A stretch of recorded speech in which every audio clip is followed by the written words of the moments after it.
Welcome back to my channel Screen Spectrum Assam. আশা কৰোঁ সকলোৱে ঠিকে আছে।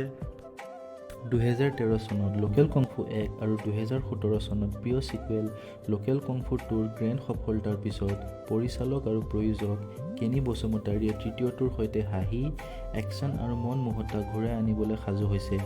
লোকেল কংফু 3ৰ হাস্যৰস, একচন আৰু সম্পৰ্কীয় কাহিনী কোৱাৰ অনন্য মিশ্ৰণৰ বাবে পৰিচিত কেনিয়ে অসমীয়া চিনেমা প্ৰেমীৰ হৃদয়ত এক বিশেষ স্থান লাভ কৰিছে। 5 ছেপ্টেম্বৰত ছবিগৃহত মুক্তি পাবলগীয়া ছবিখনৰ পোষ্টাৰ আৰু ট্ৰেইলাৰ শেহতীয়াকৈ জ্যোতিচিত্ৰবনত উন্মোচন কৰা হৈছে। ৰাজদ্বীপৰ গীতৰ কথাৰে ৰাজ জে কোঁৱৰৰ সুৰ আৰু আচাৰ্য বৰপাত্ৰৰ গুৰু মোৰ গুৰু আমাৰ নামৰ এটা বিশেষ গীতৰ কথা উল্লেখ কৰে, যিটো গীত শিক্ষক দিৱসৰ প্ৰিয় হ'ব বুলি কেনিয়ে আশা কৰিছে। আটাইতকৈ ভাল কথাটো হ'ল যে লোকেল কংফু 1ৰ সকলো প্ৰিয় চৰিত্ৰ বঞ্জো, দুলু, ডানচেন, মণ্টুদা আৰু চাৰ্লি লোকেল কংফু 3ত পুনৰ ঘূৰি আহিছে।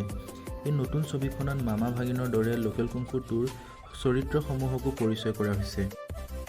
অভিনেত্ৰী ৰিম্পী দাস চাৰ্লি প্ৰেমৰ আগ্ৰহৰ চৰিত্ৰত, দুলু ডানচেনৰ বিগ বছৰ চৰিত্ৰত ৰোহন দাস আৰু নতুন খলনায়কৰ চৰিত্ৰত জাভেদ আখতাৰ আৰু ৰুবুল বড়ো।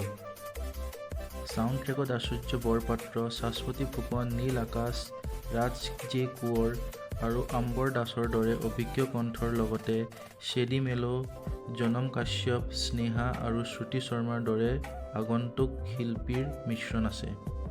বনি দেউৰীয়ে তেওঁৰ জনপ্ৰিয় track number 1 under 18 don is বঞ্জোৰ সিকুৱেল আইম গনা গিভ ধুলাই শীৰ্ষক এটা বিশেষ গীতেৰেও অৰিহণা যোগাইছে।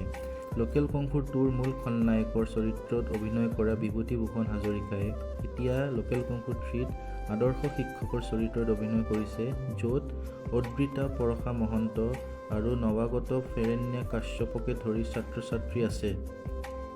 লোকেল কংফু 1 আৰু লোকেল কংফু 2খনে চিনেমা হলত বহুত ভাল কৰিছে। এতিয়া মই আৰু বেছি আশাবাদী যে লোকেল কংফু 3খন আৰু বেছি ওপৰলৈ যাব। গতিকে পৰিয়াল আৰু বন্ধু-বান্ধৱীৰ সৈতে চিনেমাখন উপভোগ কৰক। অতি সোনকালে মুক্তি পাব চিনেমাৰ ৰিভিউ। আকৌ লগ পাম।